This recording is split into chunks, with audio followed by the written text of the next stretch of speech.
Commençons par distinguer le principe de population et de communauté.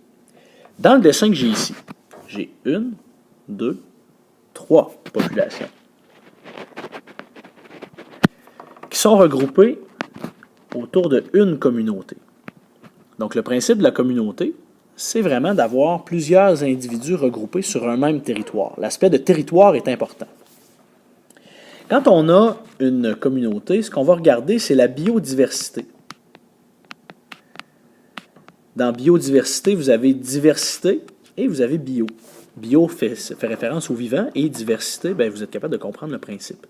Pour avoir une communauté qui est bien biodiversifiée, il faut qu'on ait le plus grand nombre d'individus, mais aussi le plus grand nombre d'espèces différentes.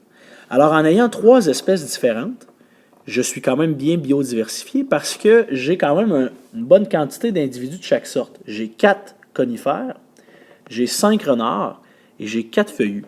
Donc, le pourcentage que ça représente par rapport au nombre total d'individus est quand même assez rapproché.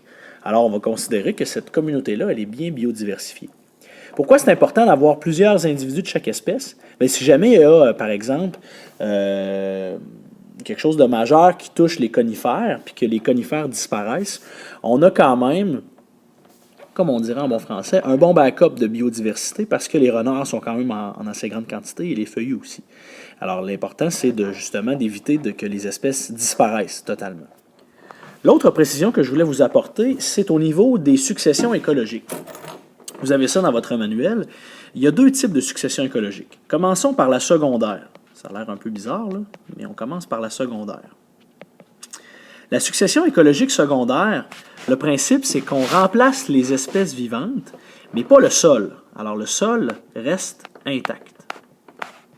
Par exemple, ici, l'image que j'ai, c'est un feu de forêt. Le feu de forêt va détruire, oui, les espèces végétales, ce qui va nécessairement faire fuir les animaux. Mais en bout de ligne, le sol va rester intact, donc les mêmes espèces vont réapparaître. Alors, je peux noter ça aussi. Les mêmes espèces reviennent après ma succession écologique secondaire. Au niveau de la succession écologique primaire, là, c'est beaucoup plus intense. Comme vous le remarquez ici, j'ai une éruption volcanique. Ça va changer le sol. Donc, change le sol. Et comme ça change le sol, ça va être d'autres espèces végétales qui vont pousser et donc vont attirer d'autres types d'animaux. Une éruption volcanique va changer le sol parce que les roches vont changer.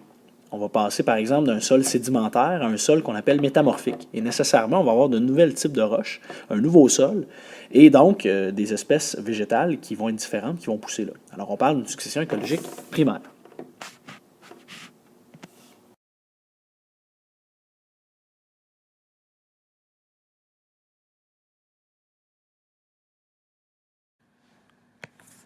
Alors, premier exercice sur les perturbations et les relations trophiques.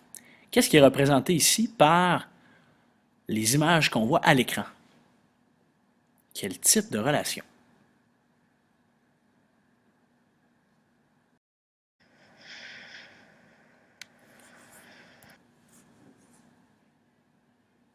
Alors, deuxième exemple. Qu'est-ce qui est représenté ici comme relation trophique entre ce félin et cet oiseau qui semble vouloir s'envoler?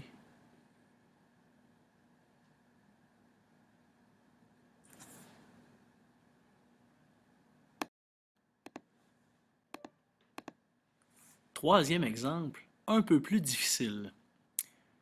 Quelle relation trophique est représentée par Pumba et Timon qui vivent ensemble?